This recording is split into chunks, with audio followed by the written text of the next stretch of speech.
Hello and welcome to the SJW Spoilercast show. Hooray! Woo! It's that show where we talk about games that are clearly just SJW video games and have no value to them otherwise. With feelings! Weird! Indeed. Who likes feelings? Feelings and stories and the ability to jump, maybe. SJW. I'm Laura K. Buzz. I'm here this week. Yet again, I'm apparently back.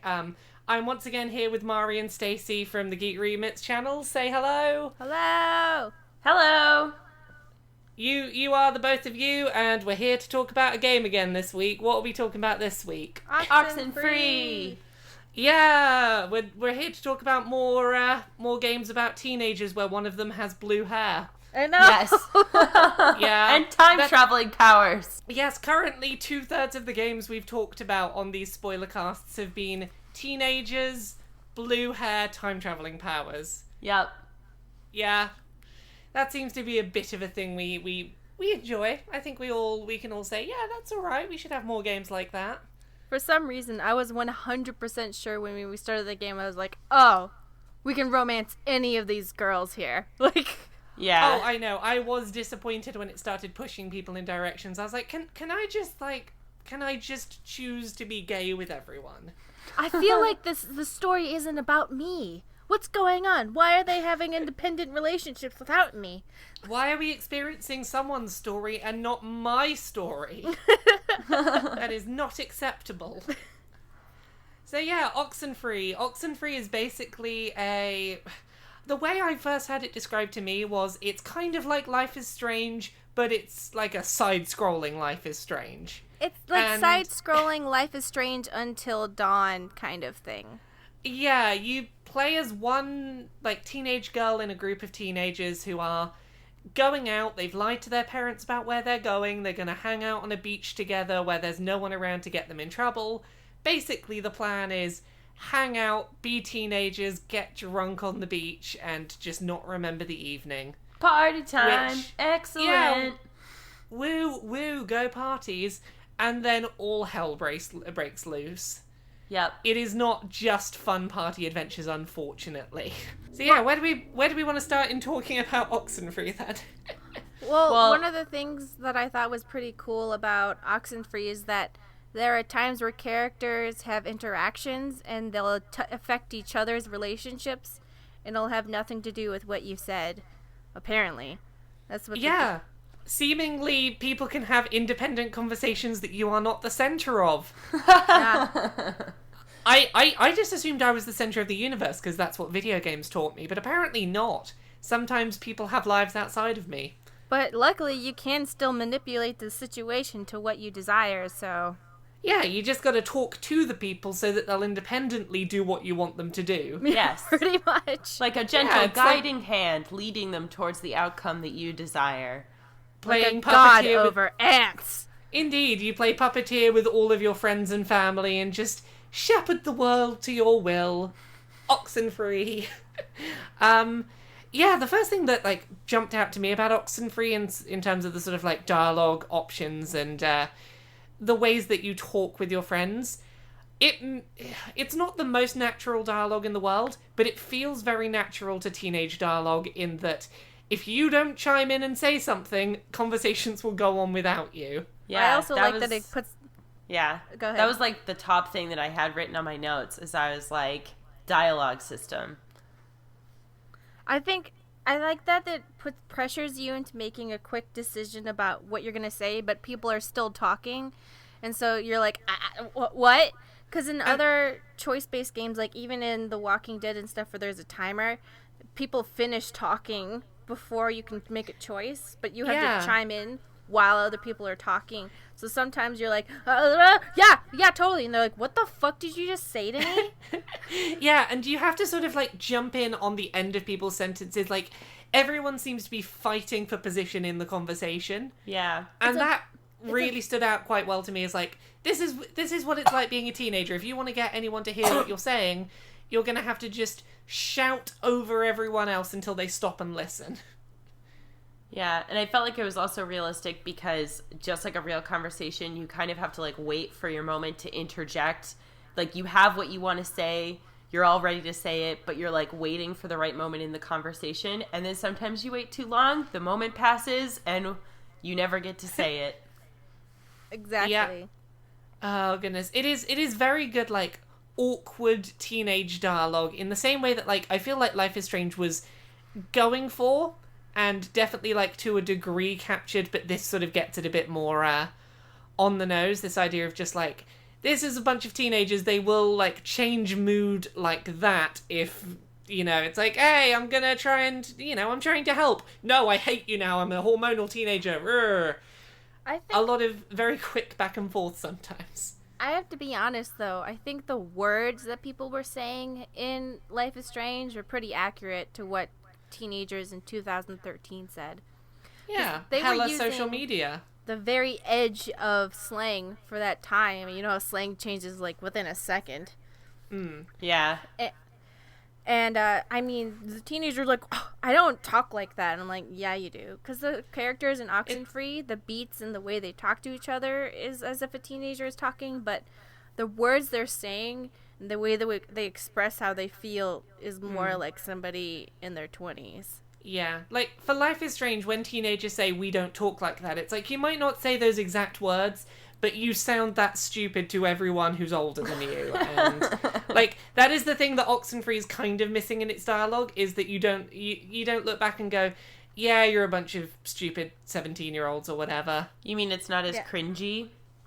It's not as cringy in the dialogue, but it is, like, it's still kind of cringy in the way that people will react very suddenly to, like, you said a minor thing about how I might like someone, now I hate you forever. Yeah. Oh, also, if you cut a character off in the game, you just miss what they were gonna say. Yeah, they won't come back to it. They're just like, no, okay, fine, you're talking over to me, I guess. One thing that I really liked about the dialogue system and the way that all interplayed, and this is a thing we will definitely come back to toward the end of the game when we're talking about the ending. You can't win social situations. No matter what you do, you're inevitably going to piss someone off. And I really like the balancing act in this of, I know that whatever I say, I'm probably going to be siding with one person instead of another, and there's no right way to go through that conversation to please everyone. And I really like that. Yeah, I think in other games you get stuck in you have a sarcastic answer, an angry confrontational answer, an affirmative answer, and, you know, whatever. It follows like a very set pattern. And so if you want to have a certain outcome, you just always choose certain dialogue options. And this game was a lot more loose and free-flowing, I felt like, because each of the characters reacted so differently to what you were going to say. You could never say one thing and really please everybody. Your dialogue choices were also sort of impacted by the fact that it's like, I might make this dialogue choice normally, but that character's around, I should probably, like, not say that while they're here. And I felt like I had to be a lot more aware of who was around me and how what I was saying, not just how it would fit with the character, but how it would play into the people around me, I suppose. I thought it was interesting that there was an achievement for never saying anything the entire game. Yeah, and Whoa. I'm really curious. I do want to go through the game like that and see how it pans out. Where everyone's just like, what? Guessing what That's you what say. I'm hoping. I'm hoping that the whole game is just like, can you get up front and, like, do something? Are you just shell-shocked or something? You too shy? I don't know. I think it's just like everyone just keeps... most of the conversations are within a group, and then I'm just wondering what it would be like with Jonas, and he's just like talking to you, and you're just silent. Aw. I imagine the relationship with Jonas would probably just be like, he'd probably start saying things along the lines of, look, you don't want me here, I don't want you here, and it would probably just end up in a bad, one-sided conversation of, you know, you're gonna blank me forever, are you? We're gonna be step-siblings, are you just gonna blank me forever? I suppose you are. Yeah. Yeah, that would really suck, though, for him. I really liked how they covered the relationship with Jonas. I thought that was interesting, especially as somebody who has step-siblings. I don't know if you do, Laura. I do, yeah. Yeah, but I always find it interesting how you get kind of like a new sibling who you don't have the benefit of knowing all of your life, and so now you get to kind of like catch up with them and, you know, become their sibling pretty quickly. Yeah. And I think they did a really good job between the main character, Alex, who we've not, like, talked about her in isolation yet, but Alex and Jonas's relationship as, hey, our parents married, guess we better get to know each other pretty quickly because we're going to have to be around each other quite a lot. Yeah. They did a really good job of, like, balancing the awkwardness of that situation alongside the sort of the feelings of, like, support that sort of are there under the surface. Well, he also feels like he has to replace her dead older brother. I think he has a lot of pressure about that. Oh gosh, yes. He's terrified of A, what if I do, and B, what if I don't? Yeah. I think it's only natural for him to feel kind of like that role has been thrust upon him, even though he's telling her, you know, hey, like, I'm not out to replace anybody, but I'm kind of put into the role of your new brother. So it puts like a whole new pressure on the situation when there's a sibling that died as opposed to just two siblings that are being brought together. Yeah, it is very much like this situation of, hey, you are the replacement. Have fun living up to that. Yeah. But, yeah, so we haven't really talked about Alex yet. How would you describe Alex when you played the game? I played it twice, but we tried to make her assertive but nice, but whatever.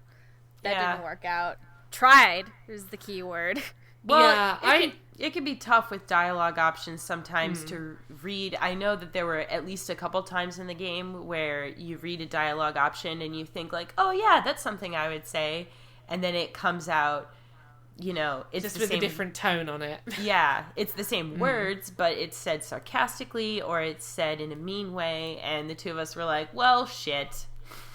Yeah, like the way I ended up playing Alex was as a character who's sort of trying to be nice but has a very low tolerance for being messed around, and who, the second that things get stressful, starts to get sort of forceful and maybe even a little bit like defensive and angry in those situations. It's like, I want to be nice, but I'm stressed, so shut up and go do stuff. Which was interesting. I found Alex a really interesting character in that there was a lot of sort of variation in how you could have her respond to the various terrifying situations going on around her. I feel like she wasn't very scared of the terrifying situations. There were a lot of times where she wasn't terrified enough, yes, where it's like, oh, I am opening a portal to hell, I suppose. Whatever. I mean, I like that the game allows you to be pretty confrontational with Clarissa right off the bat, because that was something that definitely made me, you know, when Clarissa starts like sniping at everybody. And so, you know, usually I wouldn't play that confrontationally in a game. I would try to play Peacemaker, but I was just really pissed. And so we were like, nope, gonna call her out on it. Yeah. I understand. Sorry, go on. I understand where she was coming from, because, and I don't think it was okay for her to do what she did, but she's like, oh, I'm gonna hang out on the beach with Ren. Oh, here's Alex. Oh my god, here's like a replacement for her brother who I was in love with and I had a future with, and blah blah blah. And then suddenly she has to deal with being in a social situation while going through some sort of emotional breakdown inside. But it still wasn't cool what she said or what she did. I think a lot of the tension as well came from the fact that because it was her ex's younger sister, that there is this suddenly like, oh, am I now in the babysitting role? I was going to come get drunk on the beach and now, oh, it's my dead ex's younger sister. Suppose I should make sure she's okay. Great night I'm going to have now. And she also resents her and stuff. It's like, shit. Yeah. I think it's easier to see that in retrospect, but before you get to see the relationship between Clarissa, Alex, and Michael, which is like closer to the end of the game, it's hard to have sympathy for Clarissa at the beginning. Whereas once you get to the end of the game and you've seen the relationship kind of transition, I think then you kind of develop sympathy for, oh man, like, that's a really shitty spot to be in. Yeah, at the beginning she really does just come across as, why are you here? Get away. I'm like, shush, I'm trying to have fun. Stop being mean to me. Even with, like, her being, like, a horrible, horrible person, even if she didn't have any of those reasons, I'm surprised at the amount of people who are willing to let her be left behind. Yeah, like, that does surprise me. It's like, okay, fine, she's been a bit nasty while you've been on the island with her, but you're here, you know who she is, and, like, everything's coming to an end. You should probably, not let her die. That would probably be for the best if you can stop her. It's not only dying, it's sending her into a loop of eternal torment with a bunch of assholes. Yeah, like, it is. It's you're not being killed. You're being sent to the Yu-Gi-Oh! Shadow Realm to be trapped forever. Like, that's not going to be fun. Like, that's such an overreaction to someone being kind of mean to you. Like, yeah. Yeah, but I mean, that's part of being in a game, I think, is that people get to, like, if somebody is nasty to them, they get to actually go through with the things that they would never be able to do in real life. Oh my god, can you imagine? Oh, I've always wanted to leave my enemies in an eternal looping hell forever. Like, imagine imagine if somebody has, like, like, if they're a teenager and they have, like, a older sibling that just torments them all the time, or a bully or something, and then here comes this character that's, like, being nasty to them. They're not going to have any sympathy. They're not going to think, While I get that in theory, there is the bit of me that's like, she said some nasty comments to you. Doesn't necessarily mean that she should spend all of eternity in, like, the nowhere realm of torture. Where it's just an existential nightmare where she faces the nothingness over and over and over again. It's like, maybe instead, save her, and then be like, I saved you, now I get to be horrible and nasty with my words to you as revenge. It's interesting that they give you the choice, though, because it's the easier way out. In the moment, it looks like it's the easier way out. I never did it, so I don't know what it looks like. What I will say is I didn't pick it the first time round. I did later take that option because I was like, you know why I'm not taking this? Because never accept the deal, because, like, they'll be like, oh yeah, okay, thank you for giving us Clarissa's body. We're still gonna take the rest of you. Thanks for not putting up a fight, though. Yeah. Yeah, there was no reason why they wouldn't. Exactly. It's like, oh, you gave us Clarissa, just don't worry, you can stay here till beyond the sunrise now, and you'll be fine. We won't take your bodies when sunrise comes. Trust us, it'll be fine. That's totally worth trusting them on. So, how'd you guys like the art style in the game? I simultaneously liked it and didn't like it at the same time. There are times where I really liked looking at the landscaping, and I understood that the point of the extremely zoomed out view was so that we could look at everything and enjoy it. But at the same time, I'm like, where the fuck? Like, there's, like, little ants. Like, where are they? There were moments where that big zoomed out camera style as well, like, made certain bits of the narrative feel odd. Like, the first time you go into the cave and it's this big zoomed out shot of the cave, it's like, there is no way in the few seconds it took me to chase in after him that Jonas has already climbed up those 3 sets of rocks and jumped across those 2 things and is that far in the cave. He's a like, you're showing me too much of the cave. He didn't get that far. Yeah. He's an expert spelunker. Like, I enjoyed the grandness of scale. It's just that sometimes and I wouldn't match if, like, it just suddenly zoomed in on people to see their faces and stuff. But it's still at the same time, I felt like I was missing something. I liked the art direction more than I liked the quality of the art. Like, I feel like the overall themes, like the stuff they were going for and the big zoomed out shots they had and the level of the world design were all really strong. But if you look at any of those things in isolation too closely, it's like, okay, you can see where the edges on this are. Yeah. A little bit. What about you? What did you think of the art style? I mean, I kind of liked the zoomed out focus because I like being able to look at everything while I'm going through. And on the one hand, it did feel kind of weird to have conversations with people who looked like ants.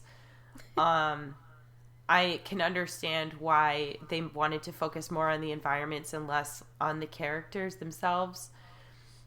I felt like, especially because after we got pretty much to the end of the game, we actually took a turn and like ran around the entire map looking for the rest of the cairns to see if we could find more of like the little radio secrets. To try and get you your best ending possible. Yes. And even then... wah, wah. But I feel like the zoomed out focus made it kind of easier to just kind of like blast through each area and see really quickly where everything was. It also had a way of making the island feel smaller, whereas I think if the focus had been zoomed in, it would have felt much bigger than it was. Yeah, that is a good point, definitely. So we've talked a little bit about the characters themselves. Should we talk a bit more, like, about the actual plot now of what happens once, we're getting drunk on the beach, everything's fine. Turns out this island, weird stuff happens with your radio. There's a glowing light in a cave. It's a smart idea to go inside it and unlock some kind of weird portal. I really liked the subplot that they put in with the Morse code messages because I had to, like, really focus on that. And then writing it out letter by letter, I was, like, getting goosebumps because it was so creepy. Yeah, what... Putting it together because, like, you're only getting, like, one snippet at a time. I'm like, what does that mean? Blah, blah, blah, blah. And then, like, suddenly, when I was on the third one, I was like, oh. So, yeah, what does it say when you put them all together? It says, losing but Lugan, which is a misspelling. And then another one says love and then one says getting cold. It's dark here. I'm scared. Love Anna. And then another one says be sure you have the right time. And another one says let us pray that this be something that saves the world, which is in front of the cave, which is what she's saying, that she's hoping that her sacrifice stops them. And so she's trying to send messages. She's saying, she's sending it to Margaret to tell Margaret that she's still alive, but it sucks. Yeah. And then that's horrible. Yeah. Yeah. Let me just say that playing games with Mari is amazing because she has, like, the obsessive tendency to go and find all of these secrets that are in the game that, like, I listen to the Morse code and I'm like, I don't know, it just sounds like beeps to me. And Mari was like, no, there's a secret in there and I'm going to find it.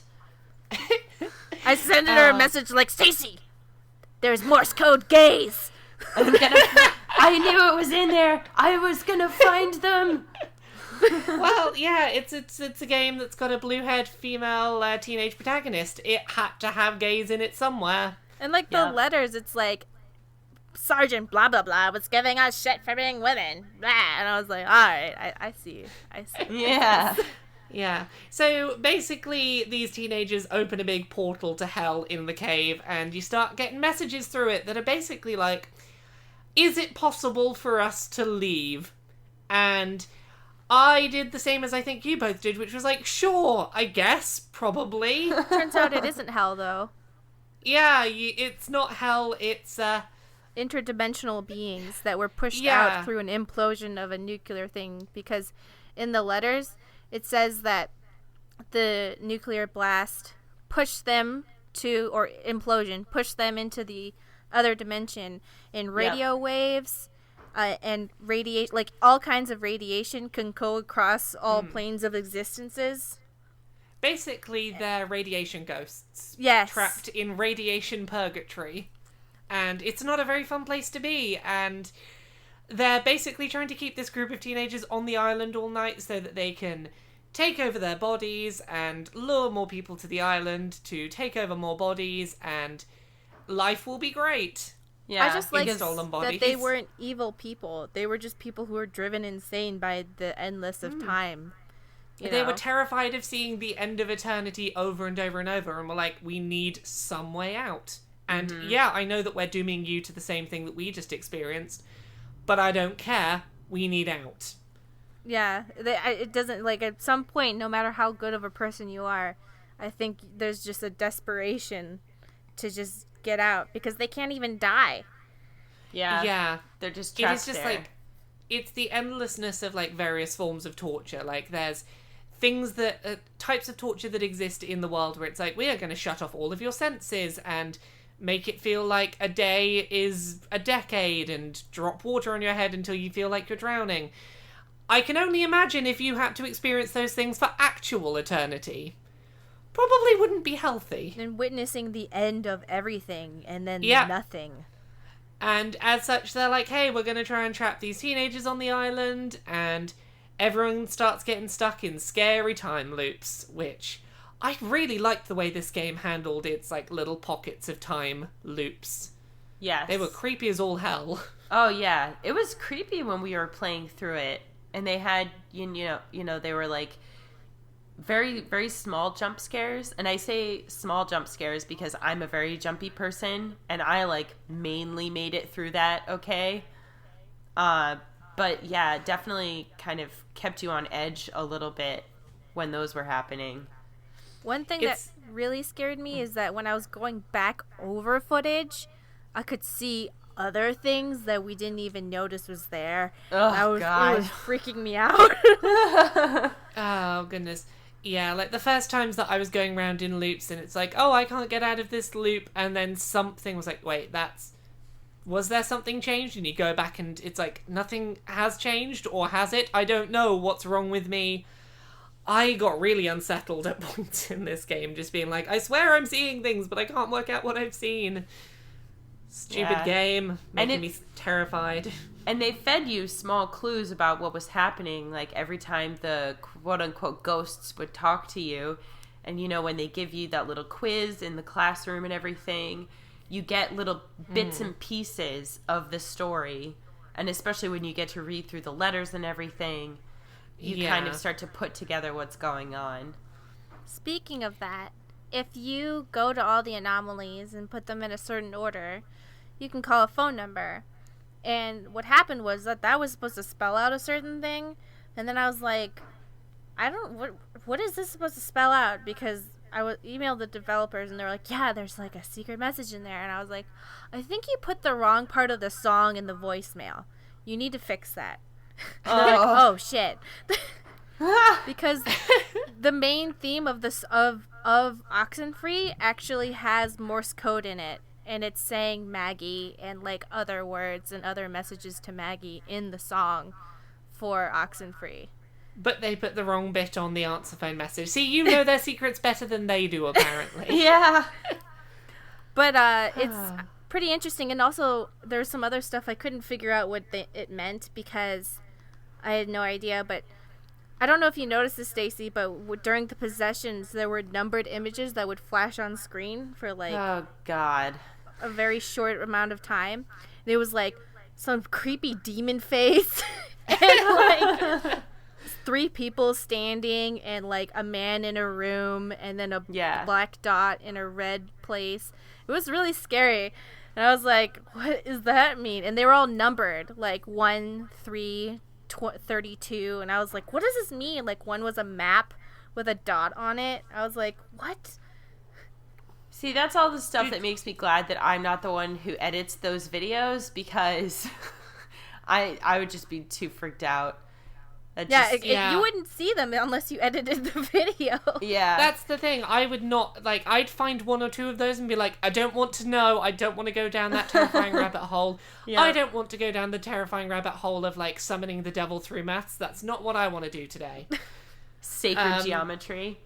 Yeah, sacred geometry. Yep. I looked up, I was watching through your LP before we did this, and yeah, I looked up those podcasts you mentioned. That's really unsettling stuff. Yeah, I mean, they're really good, but yeah, they're really unsettling. Yeah, it's like, this is great. I'm gonna sleep with a light on, probably. Just think of it this way, like, Satan's a math nerd, like, some nerd. He's just some nerd. Well, it's not just used for Satan, but pretty much for Satan. Yeah.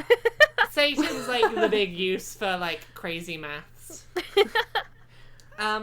So yeah, we completely skipped over a pair of characters. Oh, hold on. While talking about people. Really quickly, for anyone who wants to listen to those podcasts, it's the Black Tapes podcasts. Yes, go listen to the Black Tapes podcast. Good, but unsettling. Yes. So yeah, we completely skipped over a pair of characters earlier in this. We haven't talked at all about Ren and Nona. Yeah. Wait, did you know that you can get Nona to hook up with Jonas? No! Oh! Oh. It's apparently very difficult to do, but very cute. Interesting. Poor Ren, I suppose. Yeah, for Ren me, Ren and Nona ended up together, and that was kind of cute in its own way. I don't know. I was just like, Nona was like, I don't want to. And I was like, okay. Won't make you. I wasn't trying to push them to, but they seemingly of their own accord got together. I was like, oh, okay, well, good for you two, I suppose. Yeah, there are a bunch of, like, weird things you can do if you make choices that, like, I didn't realise what options the first time round. Apparently you can pair Jonas and Nona together. Did you know that Michael can survive? Yeah, I got that done the second time, and if you, we're not supposed to talk about the ending yet, but there's a thing that happens. Yeah, you can alter the past and stop Michael from dying if you make certain choices. But there's like an interesting thing in the thing that I will talk about later. we're sort of dancing around it because it's like there are lots of individual scenes we can talk about, like on the way there. Like you've got that, like there's a lot of very interesting possession scenes that go on, like when Clarissa's about to jump out the window and things. Oh my gosh. Oh god. Just that. You walked closer to her, didn't you? I did. It was, yeah. And then the second time I didn't, and she still jumped, so I was like, whatever. Yeah, I was convinced that that's why she jumped was because I'd moved closer. It's like, no, I nothing I did could have stopped that, apparently. Well, it isn't just that, like, you always look for what, like, your part in it was, because you're the protagonist of the game, so you feel like your choices are causing things to happen. Yeah. And so whenever something like that happens, you're like, oh my god, what did I do to cause it? Even if you really actually didn't have an impact on it. It was going to happen no matter what. A lot of those scenes with the possession do play with that whole idea of you don't have any way of impacting what's happening right now. Like, was it Ren who gets killed over and over while possessed at one point? Yeah. And, like, that was just like, yep, nothing you can do to stop it. He's gonna die this way. Nope, he's gonna die this way. Nope, he's gonna die this way. I have a feeling, though, that was showing you different versions of what could have happened in other, like, timelines, I guess. Yeah. Well, I feel like that's the whole thing with those sort of radiation ghosts is they've seen this play out every way it can play out because they're stuck looping through time. And it's like, well, let's just show you all the various ways that he could have died. And we're going to imply that that was because of us, and you'll assume it was because we're radiation ghosts. Yeah, it's like a little time preview.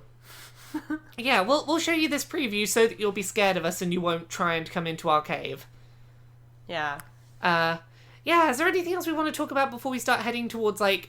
I feel like a lot of our discussion's going to end up being about, like, the bits we're not talking about yet with the ending. I had a couple things on my list. Go ahead, then. One, there was the ability to interact with another player's story, which was completely unexpected for me, because even though when you're playing through it, you see the other person's tag, like, you don't know what it is. And so this person I was surprised by that too. I was like, what? Yeah, I had that on my list and I hadn't touched it yet because I wasn't sure if that was like ending stuff. But yeah, fact that oh no, that's fine. I was like, I don't want to jump to it too early. Yeah, I really like the fact that you're getting those messages that at the time I thought they were gibberish. Didn't pay attention to them. Yep. I wish the first time round through this game I had paid attention and heeded the warnings of those mirrors, because they're from people who'd played the game and kind of knew what to do. Yeah. And I was like, nope, I'm the protagonist. I don't care what you say, spooky mirror. Yeah. Go ahead. I know, I was about to talk about the ending and how it was relevant to something, but this is so difficult! That's fine. Let's not keep ourselves away from the ending. What do you want to talk about? Yeah. Okay, so if you choose to sit there and listen to the ghosts and then like be like, I know what your name is, blah blah blah, it'll take you to this cabin and it says, take notice of what you choose to, and then it cuts off. And it's like been bugging me so much because I'm like, choose to what? Choose to what? Why? What I choose? What are you talking about? You know? It just bothers me because, especially with the ending, and I'm like, fuck. What does that mean? My best guess at that is it's take notice of what you choose to say to the next person. It's like then the choices you're gonna have like at the end of the game to like say something to someone else playing the game.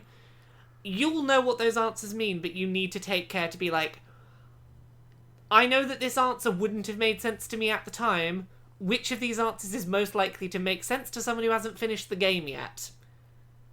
And, like, maybe that's what it is. It's, you know, take care of what you choose to say to the next person, maybe?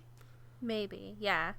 I don't know. That is just first thing that's come to my mind on that. But, yeah, I do like the whole thing with that where it is just, you have to try and pick a thing to say to someone in another game that might make sense to them, even though they're not far enough to really understand what you're telling them. Yeah. I thought that was very interesting. Should we just talk about the ending? Because we keep stopping. Yeah, we're just what? Let's just go for it. Let's go for it. So, wait, should we talk about books? Oh yeah. Let's talk about books before we talk about the ending. You all have to sit here and listen to us talk about books. Oh, we're nerds. Okay. So really quickly, we had just so something that Mari and I have been doing on our podcast is we have a little book club section where we talk about books that we've been reading lately, because we have a sponsorship with Audible, which the two of us have used for quite some time. We use it to listen to audiobooks. And so if you visit audibletrial.com/geekremix, you can get a free 30-day trial, which includes a free credit for a book. So if you guys want to recommend some books that you've been listening to lately. I have been listening to a book because Audible is really cool and you should totally go sign up. I have been listening to Good Girls Don't Die by Isabel Gray. What is that? Yeah. It's one of those mystery novels where people are dying and it's like, ooh, what's going on? Who done it? One of those kind of stories. So basically, it's about a woman called Grace Fisher who has gone through some heavy stuff, and she was falsely accused of setting up a fellow officer, and she's gone and moved to a little quiet police station somewhere else to get away from it all. And suddenly a bunch of women are being killed off, and she's like, oh, I probably need to deal with this. And it is a really suspenseful, kind of terrifying, but really gripping and very well written and performed audiobook of murder mystery. So if you like tense mysteries about murders, Good Girls Don't Die is really good. I'm gonna have to check that out. I dig the mystery stuff. Yeah, this is the first time I've listened to something, like, I like that genre. I've not listened to Isabel Gray before, and I'm like, I like this. This is good. Yeah. I will continue to listen to this. So, a book that I've recommended before on our podcast, but I really cannot recommend it highly enough, is The Martian by Andy Weir. If you've seen the movie, I have not seen the movie, but I hear the book is much better from people that have, consumed both. It's basically about this guy who gets abandoned on Mars and has to figure out a way to survive without any help. So an interesting story about this book was that Andy Weir, the author, was turned down by literary agents for his previous books. And so when he wrote The Martian, he was like, screw it. I'm not going to go through a literary agent. I'm going to just post it chapter by chapter on a forum somewhere so that people can just read it and enjoy it.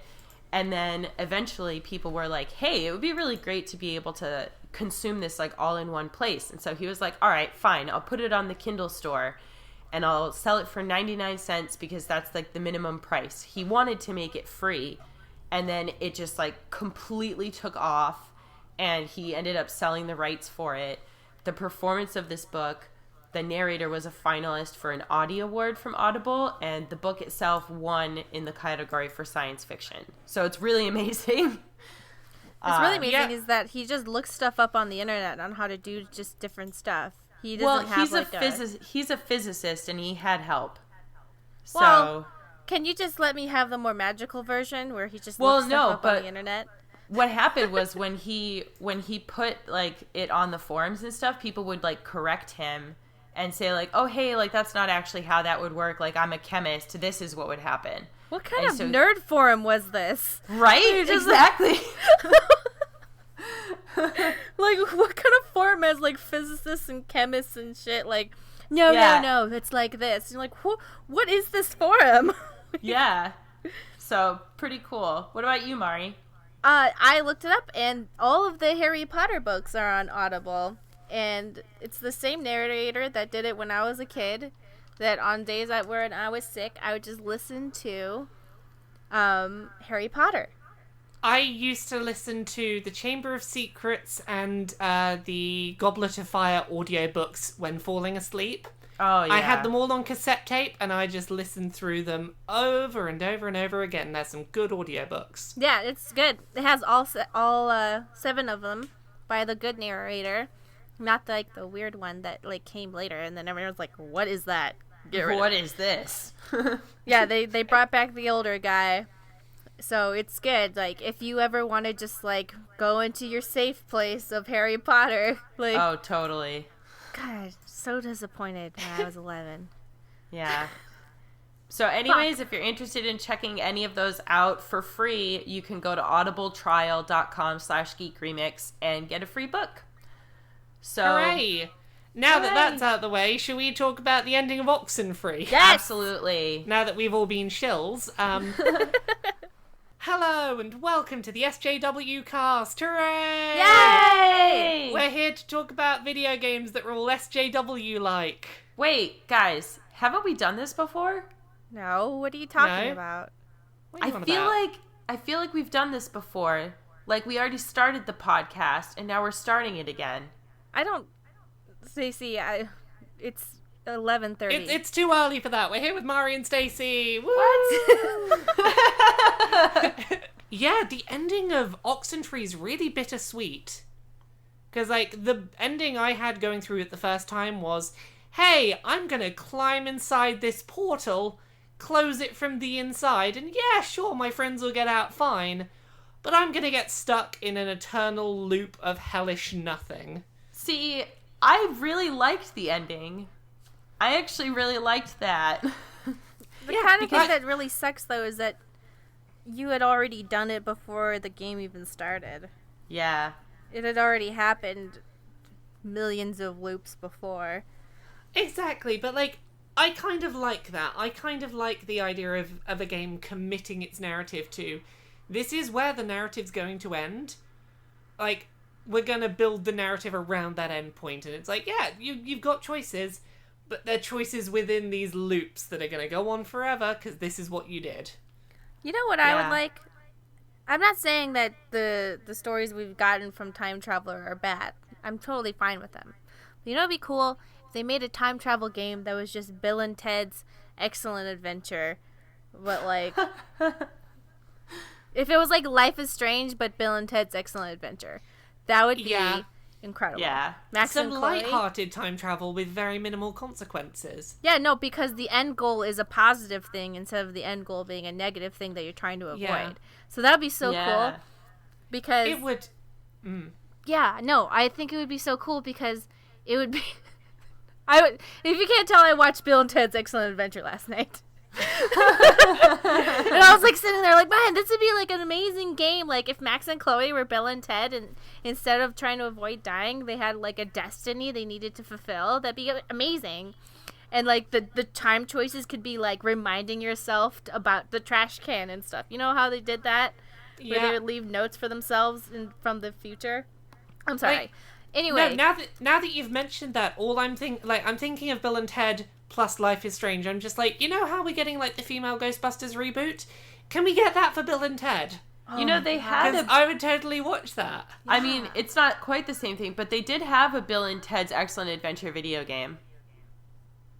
Ooh, was For it any good? For the original Nintendo. Oh my god. Oh, that one. Oh, it's not good, that one. No. No. But yeah. Oh, sorry. Yeah, Go. What I liked is that the loop you have for playing the game is one continuous save for all of them. Yes. Like, no matter how many times you replay the game, it's one save. So it counts as one game, even if you start a new one. Indeed, and I do really like that. I like that even within that loop, Alex is still sort of making changes each time and trying to improve things and trying to have some better outcome for herself. I think that there were some differences in what happens, because I think on the second playthrough, the flashes for possession, where it was flashing things on screen, were a bit longer, and there were some other figures in the screen. And also, when you get to the ghosts in the bottom right corner, there's just like people popping up randomly. But there was more. I do wonder if there is something that can be unlocked by playing this through many, many times. Potentially. It seems like the kind of game where they'd be like, congrats, you played this game 50 times. Now you've unlocked the perfect ending. Challenge, everyone. You played it through 150 times in a row without stopping. You got out the time loop, it's all okay, but all your friends died, but you're out. Hooray! But yeah, I do like how it's very bittersweet, and that seemingly no matter what choices you make, not everyone will leave that island happy. There are some very weird, big divergences you can take, like we kind of alluded to it earlier, but Michael can survive. Because whenever you're having the flashbacks to when Michael's still alive, you can basically convince him not to ever go to the island, and as such he doesn't die, and Jonas isn't your stepbrother. But it wasn't even, like, the best thing to do for him. You know, like, no. I mean, you know what I mean. You don't say things to him that would be best for him in his life. You aren't doing what's going to be best for his life. You're doing what's going to be best for you and your desire to change things. Yeah, for him to stay alive. Well, I mean, technically he'd be, like, alive, but it's... Yeah. If you didn't think he was gonna die, you wouldn't say, oh, you should stay here in town and not follow your dreams and try to grow as a person. Yeah, and it's like, yes, you still have a brother who's alive, but you probably end up having a worse relationship with him for it. Which is, like, well, I don't know how to feel about that. But then it doesn't really matter because, I mean, I guess it does matter, but it doesn't matter because it just loops all over again. Yeah, it is one of those, like, we said similar things about, like, Firewatch, but it ends very much on, like, a bit of a flat note where it is, like, you got this far, but now it's all going to go over again, and, you know, none of what you did mattered, and that sort of, like, continuing to strive to get a good ending even though ultimately it's going to be erased. I really like that as a cycle for an ending for a narrative. Yeah. There was something about it that just... Well, and there was something about it that also just felt like, you know, you've sacrificed yourself for the greater good, I guess, so that everybody else can survive. And that's something that always kind of... It's hard to stick to that in a game because not a lot of people are going to be satisfied with that ending. Yeah. Little stuff that happens sort of in the run-up to that ending. What did you both do when Jonas is convinced he can hear his mother in the radio? We let him talk to her. Yeah. Yeah, which, it's like, no, don't listen to the voices in the radio. Oh, no, now he's gone. Whoops. Whoops. I was convinced that, like, he wouldn't be a part of my ending because of that. I was just like, oh, no. Well, he actually does go see his mother because... If you pause it at just the right time, it's like for one frame, it's like you in a park, like a beautiful park. It looks like heaven to me, but like, and it's like nowhere that you've seen on the island. So I don't know what that is about. Hey, look at you looking at video frames and editing. Yeah, you like, know more than we do. One frame. Found it. It's like Fight Club over here. Mari's pausing frame by frame and intersplicing things. Yeah. Yeah. It's going to turn out that, like, someone in your life doesn't actually exist and you find it out by pausing the frames. There's gonna be a picture of me in there. What? What is this? So, yeah, I think that's it for things I had on my, most of the stuff that was on my topic list. Have either of you got more things you want to bring up about Oxenfree? No, we talked about the lesbians. I'm done. Yeah, I mean, I really liked the soundtrack of the game. I thought it was a great mix of, like, creepy, eerie, but also beautiful in a way. I really like that they used a Morse code message as the song beat. Yes, Because that is a really good choice. You wouldn't even know it's there until you really think about it. Because I was, like, listening to the soundtrack, la, la, la, and they're just like, oh, there's Morse code in the song. And I was like, what? What are you talking Mari gets out her paper and pencil, like, I'm gonna find the secrets! It's not explicitly plot stuff, but I just had a thought that I do kind of want to talk a little bit about. I do really like the way it captures that sort of spirit of teenage rebellion.